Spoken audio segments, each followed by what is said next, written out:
வணக்கங்க. நேத்து ஒரு முக்கியமான நாள். அதனால மருதாணி வச்சாச்சு. ஹாப்பி பங்குனி உத்தரம். நைட்டு 10 மணிக்கு மருதாணி வைக்கிற புருஷன் யாருக்கு கிடைப்பாங்க? உனக்கு கிடைக்கும். பங்குனி உத்திரத்தன்னைக்கு ஈவினிங் குளிச்சுட்டு பஞ்சகவிய விளக்கு சாம்பிராணின்னு எல்லாத்தையும் ஏத்தி வச்சு சாமி கும்பிட்டாச்சு. நியூஸ் சேனல்ல கூட அன்னைக்கு சாமி பாட்டு தாங்க ஓடிச்சு.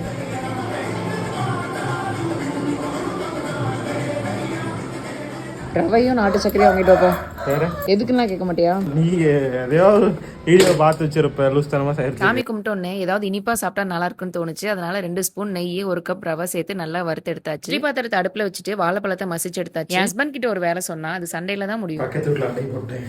வறுத்த ரவையோட மசிச்சு வச்சிருந்த வாழைப்பழம் 1 கப் நாட்டு சக்கரை துருவன தேங்காய் 4 ஏலக்காய் சேர்த்து நல்லா பசஞ்சுக்கலாம். பஞ்சாமிரத மாதிரி ஸ்மெல் வருது. வாழையில இந்த மாதிரி மடிச்சு இட்லி பாத்திரத்துல 10 நிமிஷம் வேக வச்சாவே போதும். இதுக்கு பேர் பூவாழை புட்டுன்னு சொல்லுவாங்க. நிறைய பேர் செஞ்சு பார்த்துட்டு சூப்பரா இருக்குன்னு கமெண்ட் போட்டிருந்தாங்க. அதனால நம்மளும் இன்னைக்கு ட்ரை பண்ணியாச்சு. செம்மையா இருக்கு.